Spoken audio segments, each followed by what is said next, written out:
the same as any other because it just. Appeals for September 11th, 2019. Let's just take a minute to think about that date. You know, what happened, many of us lost friends, acquaintances. You know, it's a day that changed a lot of people's lives.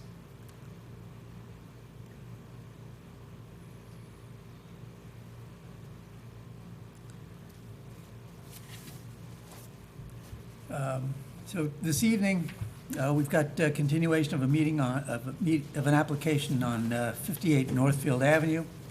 This is a home that has been a two-family home for a good number of years.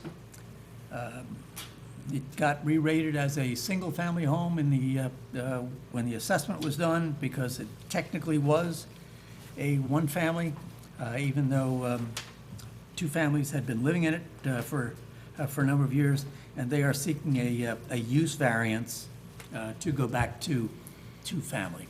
Who'll be heard in this application? Good evening, Paul Petretti, civil engineer, representing the applicant. So the last time I appeared before you, you asked me to generate some data to show you what's going on here. Okay, I did write a cover letter. I tried to, Yep. Go through the whole thing and explain, the circumstances. I live in the area as well, and I know that this house has always been used as a two-family. So I went in, I took a look at all the property cards, okay, in the area, and I find that there are there's a lot of two families. Immediately to the north, okay, it's a small lot, it's a two-family, okay, it's an older house, and then behind it is another house that was built in 1959, okay, and that's also a two-family. But if you look at the property card for that, it says two-family. In fact, the one to the east, okay, actually parted off some of the property, and they created the second lot. So it was kind of a subdivision. It was a subdivision before the zoning board of appeals. It did not go before the planning board. So in my letter, I state, okay, that there are a number of houses in the area, okay, many, all the ones on this yellow, okay, represented yellow here, are actually lots, two-family lots, okay, that are Substantially smaller, yeah, they're a lot smaller. 5,000 to 7,000 compared with 12,500. Right. So, it would be a shame to not be able to continue the use. You would obviously have to put a set of stairs from the top to the bottom and move the meters. So there's a little bit of a hardship when it comes to that. Coverage, okay, coverage is very low, okay, substantially. Okay, the building code requires 27% coverage, okay, we're at 13.2, substantially below. Okay, the impervious area, okay, allows 54%, existing is 19%. The reason why it's going to increase to 24.6% is that we have a driveway, okay, that's actually, we have parking spaces, they're on Milton, okay? And the green shows you where those parking spaces are. So those parking spaces are well into the right-of-way. This application will also go to the planning board, okay, for site plan approval, so it will provide more parking spaces totally on the lot. Right.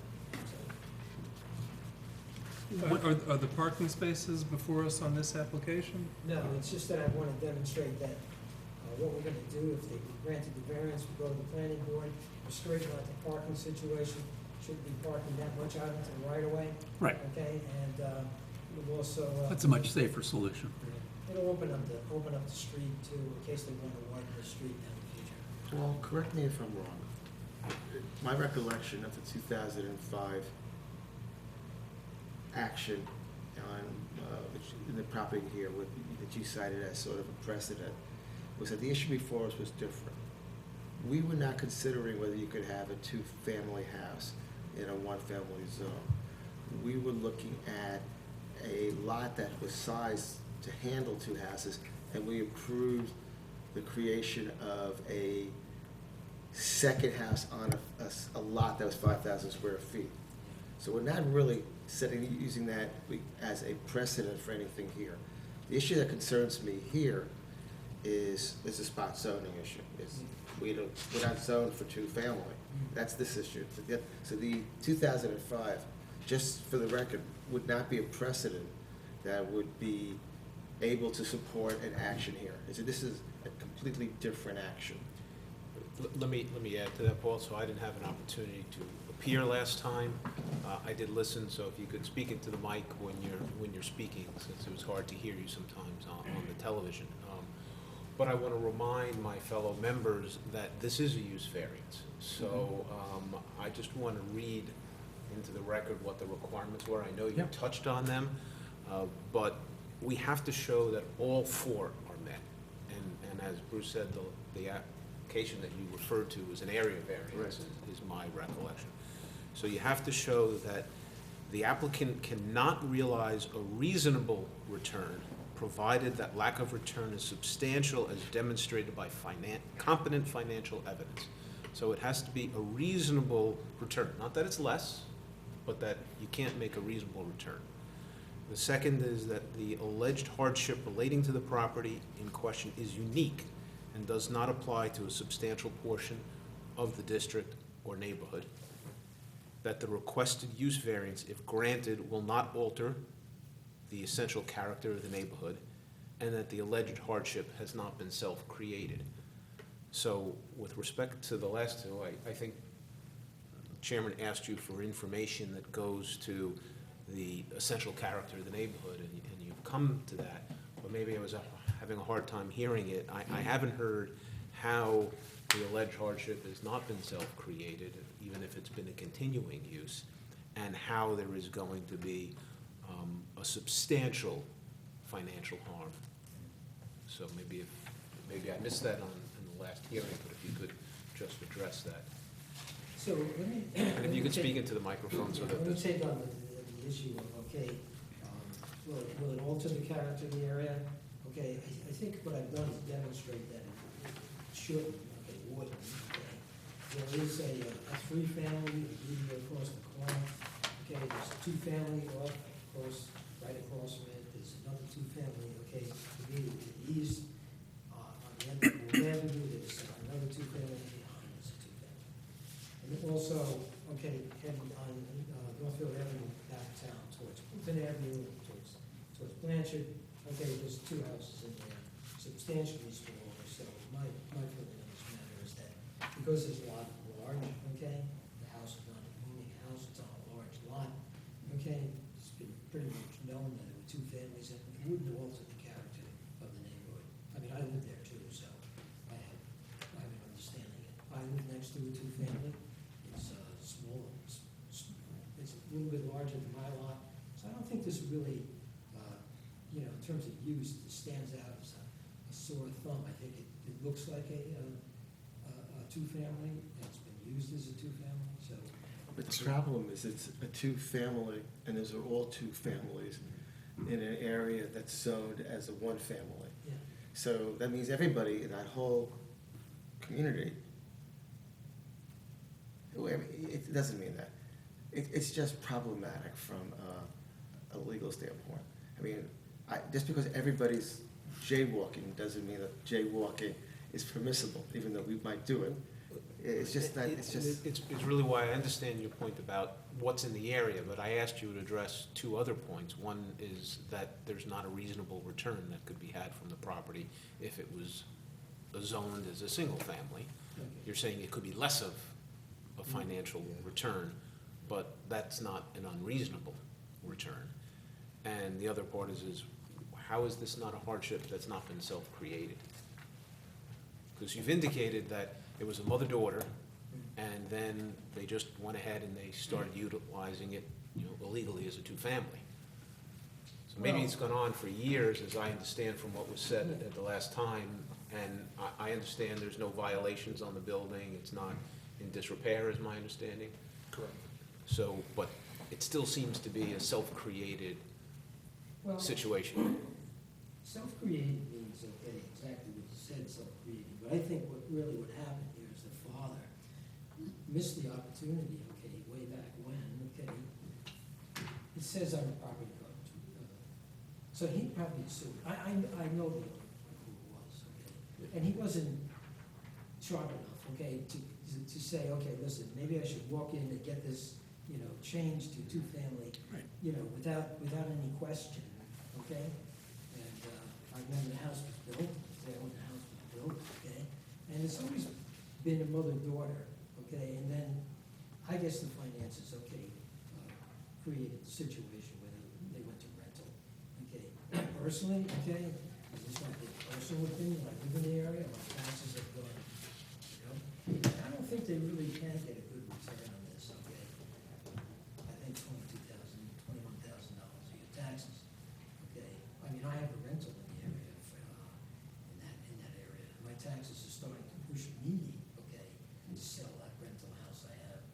Because, I don't know, with the depreciation schedule and everything, and the taxes and the insurance, okay, it's becoming basically not profitable as a rental. It really is, it's not a good rental anymore. And I feel like this applies right here too. So I really think it was a slip of the father, okay? He wasn't sharp enough, the guy next door, right behind him, he was sharp enough. And it was at least recognized as a two-family, so. I mean, I believe, going to Mr. Monti's point about that we do have to have some evidence for all of the criteria. And I believe at the last meeting, it says in the minutes, and I think I did say that we'd like to see evidence about what would make it impractical to use this property the way it was zoned to be used. And, I mean, I understand your opinion, and I'm not discounting it, but I'm not sure we can rely on that alone. I mean, I think what we really would need to see is if this were being rented as a single-family home, how much rent could you get for it, and is that a reasonable return? And I'm sure there's, real estate professionals who could tell you what single-family homes in this area are going for. I think they're pretty much in demand, from what I know, because there aren't that many available if someone needs one on the rental market. But I don't know one way or the other enough to vote on it, really. Well, I mean, I know personally, because I have a rental in the area, and I'm about ready to sell the house, because it's not profitable anymore. Well, but we don't have anything on the record So, to demonstrate that. you know what I mean? And that is something that we do need. I could go to a realtor and ask those questions. I know the answer myself, okay? It's opinion on my part. I know the numbers on my house. I can tell you right now, I wouldn't buy this house as a single family, okay? I just wouldn't do it, okay? The taxes are too high. But part of the test is there might be other solutions that would enable the property to be profitable.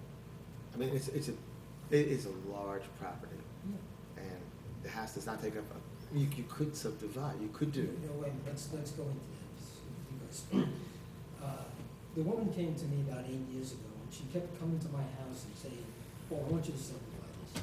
And I kept saying, "Christina Torch, I'm not gonna do it, I'm not gonna go before the board, okay?" Keep using the mic. And created, I created, there's 90 subdivision maps and divisional land records filed with my name on it. There's a land surveyor and a professional engineer. People come to me all the time with projects, and I roll my eyes and I say, "No thanks," okay? And I kept telling her, I'm not gonna do it. The way the man situated the house on the piece of property, okay, to the left of the house, okay, it was 47, I think it's 47 feet, so you could come, I would be, before you asking for a variance, okay, an area variance then, okay? Right. To create a subdivision. So, I could create a flag off of Moulton Avenue, okay, and then have this 47-foot wide lot on Northfield Avenue. I can tell you right now, I live there, I wouldn't like that, okay, to be a 47-foot wide lot, squeeze a little house in there, okay, maybe have a driveway off the back. So 100 by 47 is 4,700 square feet, roughly, so we can create that lot. It would be awkward. You'd have, on Gould Avenue, okay, the end of Gould, okay, in Mhm. Northfield, you'd have this 50-foot wide lot, 62 feet deep, which is a two-family. Then you'd have this little awkward little house, okay, there. And it just would not make a good subdivision. I'd find myself hard pressed to even represent the application before the planning board, especially in my own neighborhood. Couldn't So I think that goes back to Mr. Gutman's question. Can you get us somebody in the real estate business to say what the value of the property would be to show, you know? I did hear you make that request when I listened to it, and, you know, it fits into what our requirements are. As I said, I had a hard time hearing, so I wasn't sure if that was an answer that you had given, but it certainly seems to be some information that we need, because we have to have everything on each of the four criteria. I understand your point about now how it fits into the neighborhood. I'm familiar with the neighborhood, as I'm sure others are. And Okay. While we're still here, could you clarify for me? I see this map that you have that shows the two-family houses. There's one with an X and one that's brown. Can I see it just for a second? Yeah. You know, I'm just wondering what is being illustrated by those? Oh, so when I did, here's what happened. When I did my analysis, I thought this was a two-family. Oh, okay, so the X means that, yeah, so there's only 9, there's not 10. All right, so this is actually a three-family, right here. Mhm. That's a two-family, that's a two-family, we're here, okay? Right. This is the two-family, this is the other lot that was created, this is two-family, and that's two-family. The only, to your point, okay, about the subdivision, the creation, I have to agree, I don't agree with you.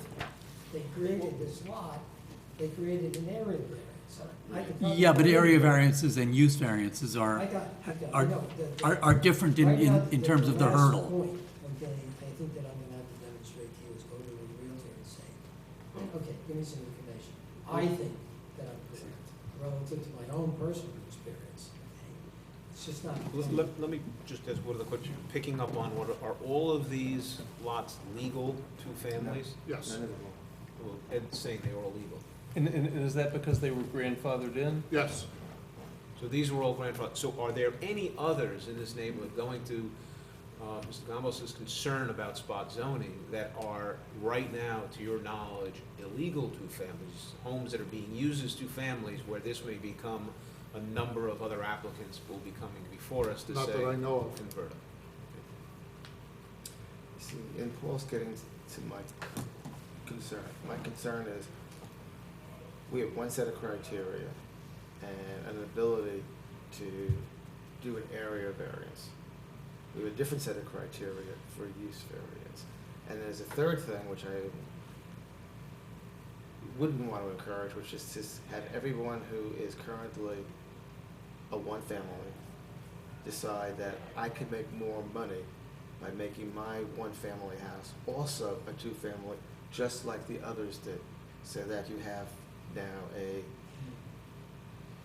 continuous request to change this, not through the zoning change, but through a spot zoning change and use variances into a two-family neighborhood. Listen, let me speak to that. My feeling on this is that, yeah, that could happen, okay? But this piece of property is very large. It is. It's huge, okay? And I just went through a little discussion about, I wouldn't want to be the guy that subdivided it, okay? I think it's an awkward subdivision. And I think you have sufficient information as far as the coverage, okay, that this is. But that's not the question he's asking. He's asking, is it unique, that this property is unique in its situation, which is one of the criteria, that it's the only one in the area that may be coming forward saying, I want to convert from a single to a two because of this continuous use. So let's talk about uniqueness. Maybe my. Unique is to it being used as a two-family when it's zoned as a single family. So can you, which was my question to Mr. Manley, was whether or not there are other similarly situated homes. No, That's- this is the only one that I know of, and I also live in the neighborhood for many, many years. And this one has, even the owner thought she had a two-family. So that was the confusion. They were being taxed as a two-family That I for understand. close to 40 years. Right. She thought she got building permits to remove a staircase that was connecting it, and the building inspector allowed it, which, upon his looking at the new floor plan and inspecting it, should have been obvious to him that it was being used as a two-family, and it was. He just didn't push her to go through this process. I pushed her to go through this process. But any subdivision of this property would be detrimental to the neighborhood. But this is a beautiful house stuck in the middle of a very oversized lot for this density neighborhood. Okay. And for it to change would be And I- detrimental instead of, And I don't disagree with that. I mean, I've been up to the house on several occasions in that area. I have friends who live in the area. I know that the house is different from the other houses in that it has more land that it sits on than the other houses have. What concerns me, though, is I don't know why this wouldn't be a spot zone. And that concerns me. And I think at a minimum, we need to have Paul's questions about an economic justification that's strong for a use variance. I'm willing to rely a little bit on what Ed's telling us of, that it's not Yeah. going to be repetitive, that it is unique, which was one of my primary concerns. yeah, we inspect, we're constantly looking for these things, Dan and I, and this is my neighborhood, so I look hard. And this is the only one that I know of in this area, on this map. Mr. Manley, I have another just question that I'm noticing on the plans. There's a kitchen in the basement, right in the middle with no, it looks like with no windows. And is that any kind of a, you know, structural issue, or, you know, in other words, it's not clear, like how does venting from that kitchen work? Mechanically. So it's a fan that goes to an exterior wall. You don't need a window in a kitchen. And You need a win- it doesn't affect the upstairs? No. The stove hood is vented out through a fan through a hole in the foundation. Okay. So you need windows in the bedrooms, which they have. So there was another thing that, you know, the building inspector allowed was a second kitchen, which is another thing that's indicative of a two-family. It was so obviously a two-family and was allowed to happen. Could I ask you guys, the spot zoning issue, I guess I see as differently. You know, spot zoning to me would be allowing a two-family in a neighborhood that was only one family. That's, this area is And- zone and- one And this family. is, right, it is zoned one family, but it is not exclusively one family, and nearby, it's kind of half and half. So I guess I'm not seeing that as spot zoning. Well, it is in the sense that if what you're doing is creating a precedent to allow continual people to come in and say, I want to change, I want to change, I want to change. I guess I don't So- see this, I don't, So what goes to my question, Ed, if there were similarly situated homes, then this home wouldn't be unique, so that would be spot zoning, that you would be allowing others to come forward with similar applications, saying have been continuously it might be a similar using it. application, but it wouldn't be a similar piece of Right. property. This is It unique. doesn't matter what the property is, it's a Well, question it- of use, so it doesn't matter what how it situates on the property. You are correct. It's a one-family zone.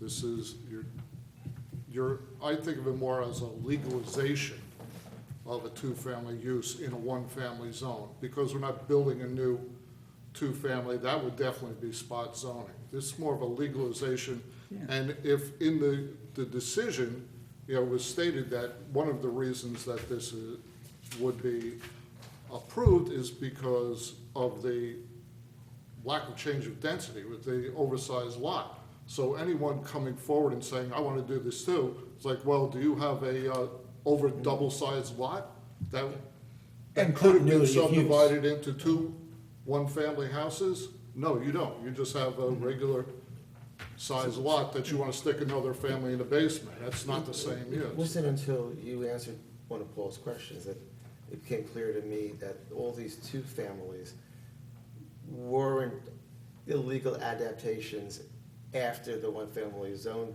was designated, but were legal twos before there was a one-family zone. They were there. being used Right. as twos before the zoning came into Yeah. effect. That- which that does change things a right, which bit. Right. overcomes the spot zoning Yeah. issue, so it doesn't Okay. exist. So my only remaining concern personally is the one that Mr. Gutman raised, which is evidence of the fourth criteria we have to define. Well, let me speak to you. I want to pretty much say the same thing that said. This is a very large lot, okay? So if somebody else come in and tried to ask for a variance to get a two-family on a 50 by 100, okay? It's just inappropriate to even ask for that, okay? In this particular case, it's not as large.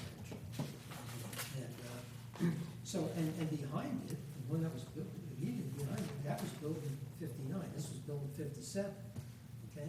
And it was a one-family zone then, okay? And they got a building permit. So I think this, the word fairness comes into this too. You have to look at the size of the lot, it is unique relative to all the lots in the area.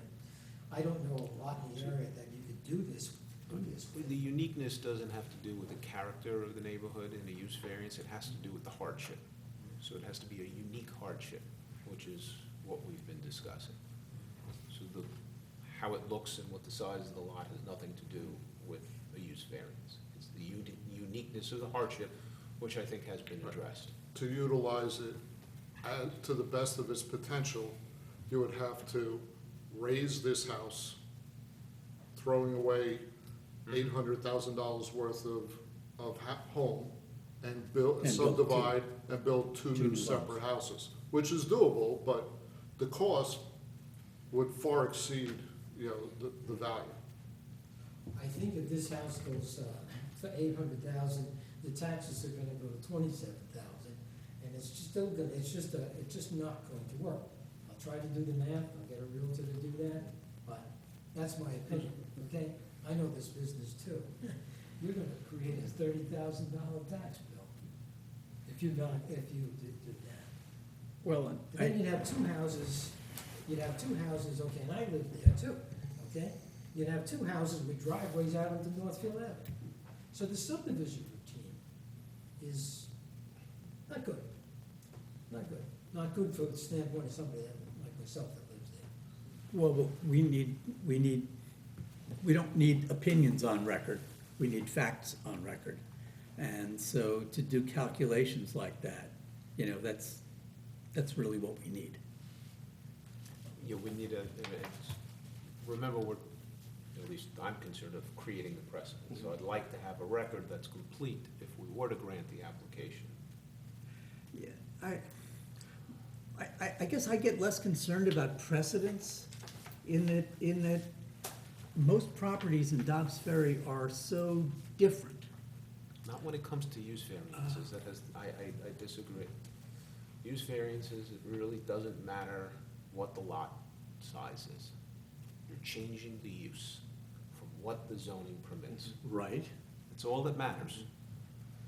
And how it fits into the character of the neighborhood. So Well, the cost let me- factor of what you're describing with respect to subdividing, that all goes to cost and implications, is to a Right. financial hardship.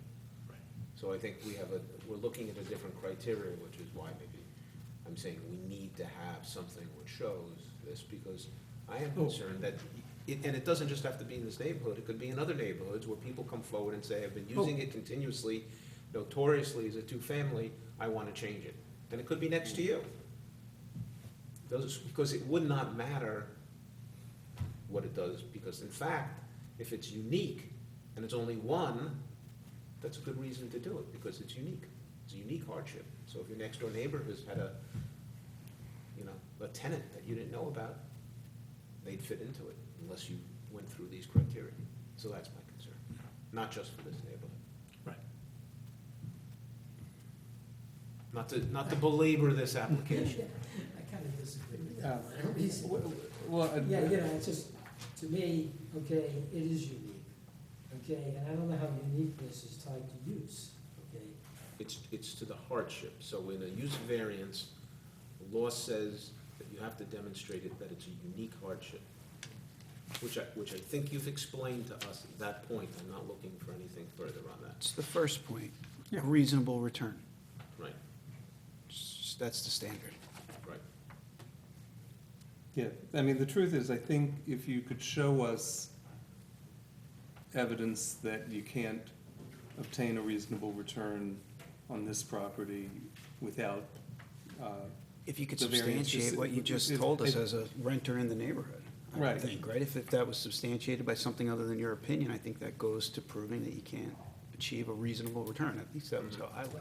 yeah, and. I 'cause get that, but I think it needs to be something I- other I than. will, listen, Yeah, I and understand what you're saying, I I'm think if we putting it- had that, you know, I do believe it's unique. I think the size of the property in comparison with other ones is unique, and so, you know, I'm less troubled about the other factors than the economic factor. Well, I'm gonna try, listen, I just filed I'm filing my taxes on an extension, I do it in October, so I just did my Schedule E. And I ran through the numbers on the depreciation of the building and expenses and everything, and my house on 71 Northfield, believe me, I can sell it and I can put the money in Verizon and make a lot more money. I'm pretty good with math and I'm pretty good with finance. The trouble is, the thing is, I'm gonna have to go to a realtor, and let the realtor give you the, you're not gonna rely on my opinion. Correct. I mean, you're not. Just to be clear, if Paul goes to a realtor, what type of economic information are we looking for? So he could go once, because, you know, to some extent, the fact that the house isn't profitable, you could probably prove that in a lot of houses, if you're looking at it strictly from a dollars and cents perspective. Is that sufficient hardship? What is- It's how we- the eye in the how do we beholder. define this? It's that they demonstrate there's a lack of a reasonable return. That's the standard, reasonable return. I guess that's in the eye of of the beholder, and for us to determine. Give whether us or not- something reasonable. Well, I mean, among other things, I think that they should look at comparable properties in Dobbs Ferry and neighboring towns, and what kind of rent can you get for a single-family home? And, you know, with this many bedrooms and this, you know, this layout. And, you know, we'll look at the actual number, and is that enough to support. to support the house, With a you know, mortgage and with the taxes. current taxes or whatever the anticipated taxes are? And I think that's the essence of what. Yeah, I think they what need you're to tell doing us. is you're saying to a realtor, if in its use now, as continue as a two-family versus if I converted it to a one-family, what would the income stream be? I assume it's gonna drastically drop. But let me play devil's advocate for a second, just because I don't want you to go out and get this information and it's not clear to us. Property taxes in the village, or the county, since the reassessment is a percentage of the appraised value. So it's gonna be no different as a one-family home, right? All one-family homes are gonna get appraised at a certain percentage of their appraised value for tax purposes. It's roughly 3% of appraised value. So that's not gonna tell us a lot. It's the income that will change. Well, So we're going to Clearly, assume any that the, two-family home that will the bring in more expenses are money. the same. Clearly, two apartments are gonna bring in more money than one Right. apartment. That is sort of, you know, you don't need to do research to know that you're gonna get more money from two houses in one property than one house. But I think what's being represented is you'll no longer be able to meet the carrying costs of the home. The reassessment, the company that, Tyco or? Yeah, Tyler. Tyler. That did the reassessment, they didn't get in. So they did not see the use as a two-family. They went to the building department records as a one-family and ignored the previous assessment card as a two-family. Right. So they went to the CO. They said, it's okay, it's a one-family. We didn't get in to view it, so we're valuing it as a one-family. If they had inspected it, or if the CO said two-family like the assessment and taxes were, it might have been a different. But I think the major thing is the rental income. One family, rented as one family would be slightly more than one of the apartments. Right. So for two But not as much apartments, as two. Well, it's a huge, Yeah. and I don't think that one apartment rental could carry the cost of that property. Bruce, I Mike, don't. I agree with you, it should be simple to answer it, but right now, we don't have Yeah. the evidence in the record, and again, I go back to, not that I want to be overly persnickety about things, but for this type of application, I'd like it to be in the record, granted.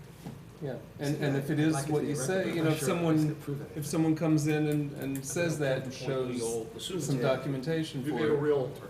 yeah, then I think you would carry your burden. Okay.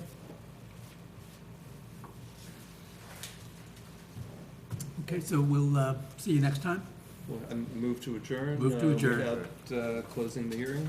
Yep, and we have to do minutes. Oh, yes.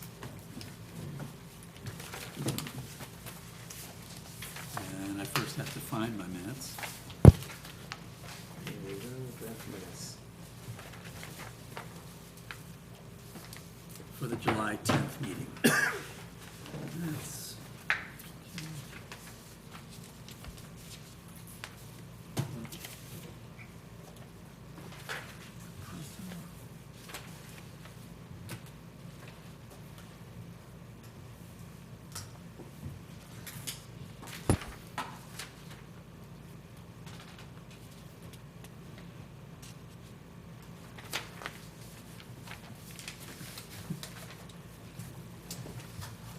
I wasn't there, so I can't speak to it.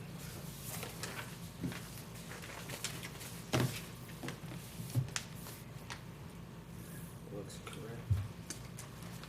Yep. No problems I can see. Okay, I move to approve the minutes as presented. All in favor? Aye. Aye. Okay, see you next time. My question is, I don't know what you could show me that would make me think